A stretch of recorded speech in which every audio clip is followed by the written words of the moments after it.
The Lily plushie and digital artist pin set are only available for one more week, so if you would like to get them before they're gone, check out the link in my description. Hey everybody, it's LavenderTowne. In the beginning, Lily was merely a sketch. Through this series, she slowly became a real VTuber model. My first attempt at rigging completed, I truly believed she was finished. Then the unthinkable happened. I lost her main file and her rig became uneditable. This was a blessing in disguise, allowing us to start with her from scratch, adding in additional art and fixing many of the rookie mistakes I made in the rig. Now we're going to take her to the next level. We're adding in super accurate, super detailed lip sync animation, and maybe, just maybe, turning her evil. I'm also going to have to buy and learn even more software. So first thing, I actually just wanted to fix one of the issues with the mouth form. I felt like her default mouth was a little too smiley in actual practice, so I decided since I was going to have to re-export the rig and do all that kind of stuff anyway, I would just very slightly adjust it. The first new parameter we're going to have to make in order to make VBridger work is to add mouth funnel. Mouth funnel basically is just like the ooh sound, like when your mouth is kind of coming together. I also use this tutorial by Light Hoshiko a lot.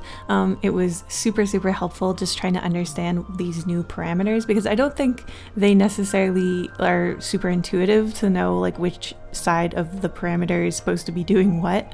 But mouth funnel is actually one of the biggest, most helpful new parameters, because this is some of the shapes that definitely didn't look right with just mouth form and mouth open. Like when I would make an S sound or an ooh sound, the fact that her mouth would just open exactly the same as any other kind of word shape was really, I don't know, it just didn't look right to me. I don't think I did mouth press exactly right. I think it's supposed to make a much cuter kind of pressing up of the lips, but I didn't really I didn't really have a ton of space. This is probably something that I will want to slowly adjust over time. I really love a good lip sync, and then I also learned a new thing in that tutorial about basically making the parameter not happen if the mouth is open a lot. Like with the mouth funnel, you really don't want that to be happening when your mouth is fully open, because that's just not how the mouth anatomy works. So at first I thought mouth X would be like that anime X mouth, when a character is mad, but it's actually X XYZ axis. So it's your mouth going side to side. And I thought this looked really weird at first, but when I actually used it on the model, spoiler alert, it looks extremely cute. At least I think so. It kind of looks like when a rabbit scrunches up their face and twitches their nose or something. It's just adorable. And then jaw open was actually really important. That was getting the inside of the mouth, like the tongue and the bottom teeth if your model has them, to move alongside the jaw, which I'm also moving when her mouth is fully open. It does make it look a lot better, but having the tongue move alongside really makes it look more 3D, and I really enjoyed this actually. This was a lot easier than I thought it would be, primarily because of the really good tutorials and also editing multiple layers at the same time. I didn't really know you could do that, so that was really great. So this was a time of the rig that I almost didn't even include, and many parts of it I did not record because it was so frustrating. Basically, I messed up the front of her hair. I did a warp deformer on her main front fronds and her bangs, and now that I actually want her bangs to, move and not be solid concrete, I had to readjust everything on the angles of her head, because she kept getting weird bald spots or some real cone head action. You can see it's kind of horrifying, but luckily it was easier to fix than I thought it would be. I still kind of wish that I hadn't done that though, because it causes her tendrils to behave strangely, and I think it messes up the physics a tiny bit. It's not super noticeable when I'm actually moving with the model, but it was bugging the crap out of me. And then I added these little access points on her bangs to try to make them swish a little bit when she turns her head. I don't know why I had never thought of actually adding physics to the bangs. It seems very obvious now, but I do think that it adds a little special something. Back in the physics menu, I was just trying to test things out, make sure everything was working. As you can see, the sleeves seems are working, so keep that in mind for the future. That's a little foreshadowing.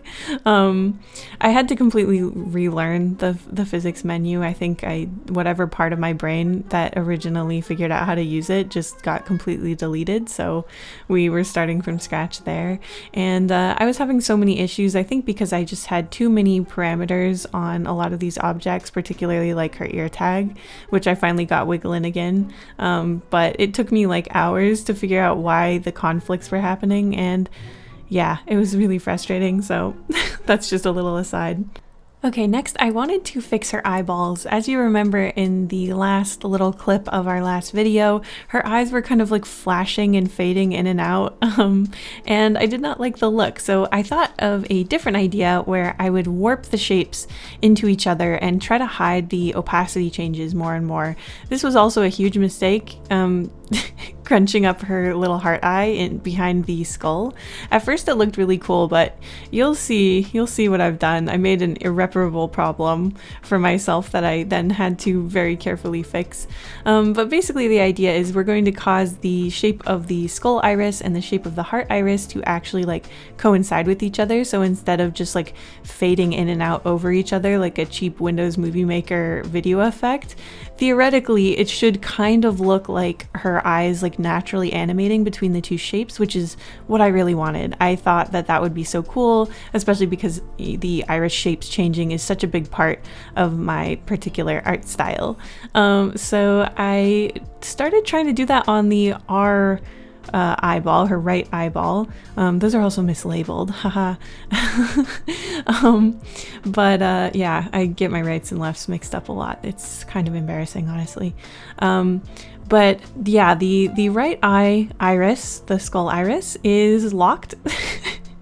So I couldn't change it. I couldn't do anything with it. And eventually I did a little bit of research and realized that when you are doing a lot of like keyframes on the actual object instead of a warp deformer that the object is in, that causes problems and that you shouldn't do that. So that was my bad, but I was eventually able to fix it just by putting that R iris inside its own little warp deformer.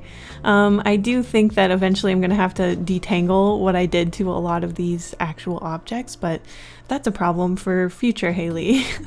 So finally, after hours of rigging, I was finally going to be able to test out the new mouth forms. I was really worried when I first loaded her in, and I was like, this actually looks worse than before. Her mouth is barely moving.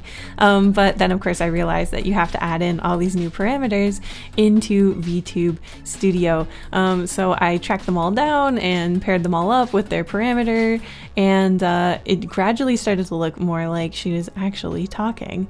Let me skip ahead here so you can see how it turned out.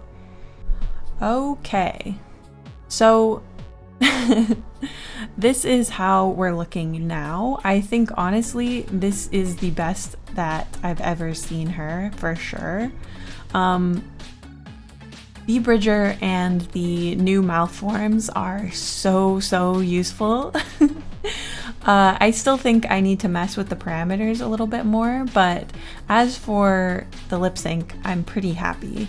The eyes are still pretty obviously messed up. So you can see on one eye, on this eye, this one, that I'm like warping the shapes into each other. And it looks a lot better, but it's not fixed. And then the other one is locked for some reason. Like I can't adjust the opacity or change anything about it. So that's problematic. So I guess I'll have to figure that out next. And so I did figure it out next. I also made another small adjustment while I was going back into the rig and messing with the eyes again. I just made the smile a little bit more extreme because I felt like it wasn't as cute as it was before, and so I wanted to make it a little bit more impactful and have her eyes tilt up a little bit more. And then I also wanted to set up the toggles for the different expressions. This was so exciting. You can see I had to manually uncrinkle the black heart iris because apparently I deleted those keyframes while it was still crinkled and it made it permanently crinkled, so that was not a good idea. I also had some issues and started to panic a little bit about that shadow over her face. It was phasing in and out of her face at different angles, and I had to adjust the way that some folders were working so that it could work more independently and not be all freaky like that. And then I rigged on her hat, which was mostly fun and a little bit stressful. And then I started rigging her outfit as well. I'll be honest, I didn't completely finish rigging this outfit. I realized I had some issues with her base outfit, and since I was trying to match them up perfectly, I have to make sure that her final outfit is completely finalized before I do like the fine tuning on her winter outfit, but at least she can wear it now.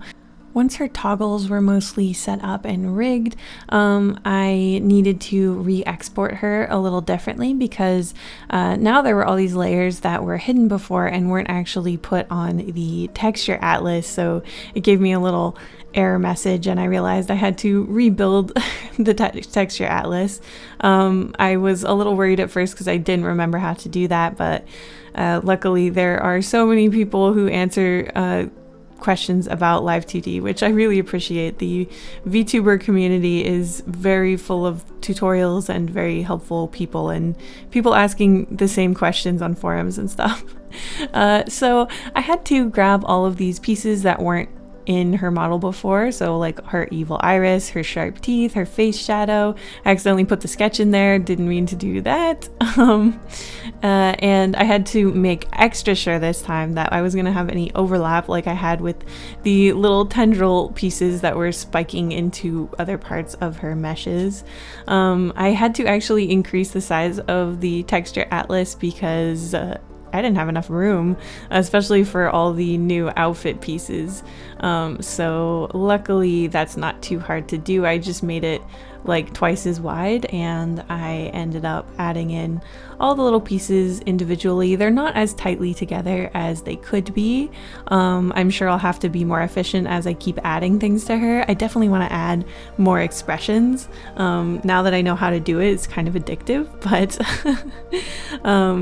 but for now this will work out fine, and there's still quite a bit of white space that we can add more pieces to later. I don't know why this feels like a faux pas. I'm not sure if maybe having a bigger texture atlas like this is problematic. I'm sure you guys will let me know in the comments if it is. But in the meantime, I mostly just wanted to see if it would actually work, and I was really worried about the toggles being complicated to actually implement. So this was actually the easiest part. Apparently this used to be harder, but now you can just go into Live 2D and say add an expression. They let you individually change certain parts of your model, like you can do angry eyebrows if you want, which I think is just genius, honestly. And then you can set up whatever key combination you want to toggle it on or off. I'm gonna have to set it up in my Streamlabs, but honestly, this worked out really well. I had to fiddle with the sleeves quite a bit, trying to get them fixed. I thought I had it because it looked so good in the actual program, but when I re-uploaded her in, she still was not moving those sleeves at all, so I'm not exactly sure what's wrong with them. I really wish they would move because they look really cute when they're floppy, but they're not flopping. If you guys have any ideas, please leave them in the comments, like I am desperate. But yeah, as you can see, I did a little more slight adjusting of the limits of the parameters. Everyone's face is different, so you definitely want to do that to make sure she's animating properly. So now I want to take you through all the versions that we've made so far, starting with this one, which is where we left it off before this part of the series started, before I lost my rig and my source files. This is my stiff version from before this part of the series started. Now let's see where we left off on last video. Okay, and then this is where we left off on last video. As you can see, the lip sync was not quite working correctly. This is before I tried VBridger, and I was trying to make the heart eyes work. I think this is one that I actually edited more without recording, and it's pretty good, but sometimes it still kind of flashes too much. So here's where we're at right now. Okay, so here's where we're at now. You can see that I have fixed the lip sync. It's still not perfect, but it's so much better because I can do like ooh And we're not having that flashing anymore because now I can simply toggle the hard eyes on and off. I really wanted it to just be automatic, but this isn't so bad. I also have another toggle for you. As you can see, the evil face worked out really well, I think. And then additionally, we have our other outfit.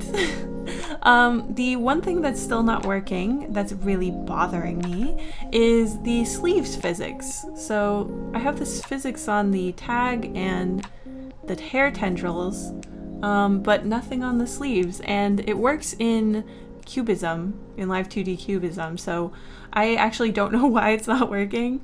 There's a couple other physics things that are either very subtle or they're not working either. So we're far from completely done, and I'll probably keep adding to her like forever because I love working on her actually.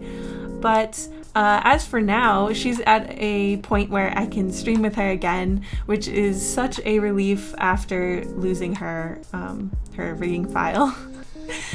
So thank you so much for watching this far in the series, and hopefully I'll see you guys on one of my drawing or gaming streams on Twitch soon.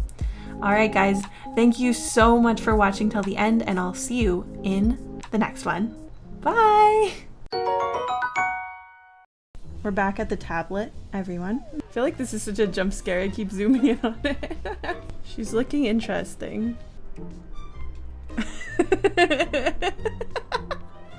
Oh my gosh. Wait, I'm coming around. I like this idea. The bangs are like horrible. We believe in this idea, right guys? Art, you know, art is meant to comfort the disturbed and disturb the comfortable, and I really took that to heart as I was working on my bits emotes. Well, I told you guys I didn't know how to draw a horse, and it turns out I was correct. Front-facing Alan. Oh, that's a great idea. My voice is getting a little, you know, haha. A little hoarse. Uh-oh. No! I'm frozen! Hello? Hello? This is the Lilybell voice. I noticed something about a lot of the popular art streams, and I want your guys' feedback on like if you think this is like a good direction for my stream. But I've noticed that if you are drawing like an anime girl with like huge, no, actually never mind, that's not a good fit for my stream. We should head in that direction. You think so? I think you're right. It's a bold and brave new direction for Lilybell and the LavenderTowne Megacorp brand, but I really think they're onto something. Why am I so far away? Where did my legs go? That's none of your business, honestly. I'm sorry, I'm just kidding. That's so hostile. Thank you so much to my patrons and members, including Pale Star, Darkholder, Frog Scourge, Zucchini, Zio Rays, The Main PC, Esther Kaufman, Sopapia, Roger Baker, Pretty Little Head Poppy Seed, Hey Chol, Neko Omori, Trexa Panda, Lucians, Lonely Zealot, Novel Goblin, The Mousy Mouse, Clown of Clubs, Prince Piplip III, I'm a Potato, Honey Kitten, Loro, Data, Lily McFarlane, Skitten, Gold Pikachu. The Names Are Gone, Crodotus, Rectangle, Blanket of Misery, Moves Like Platinum, Sunday Good Enough, Ace Warner, Jordan, Clown of Clubs, Jeffu, Sunshine, River to Goblin, Raz to Roche, Casey, Graveyard Moss, Grexius, Emma Lightning, The Midwestern Menace, CB, Lucy Yamajiki, Ravenscrow, Zocelot, Jabber Dabber Doo, Light Julie, Kadaria, The Expressive Poker Face, Tsubaki, Cutie Pie, Ice Cream Pal, Cola, JJ Jade, and of course, Blah Blah Blah Blah.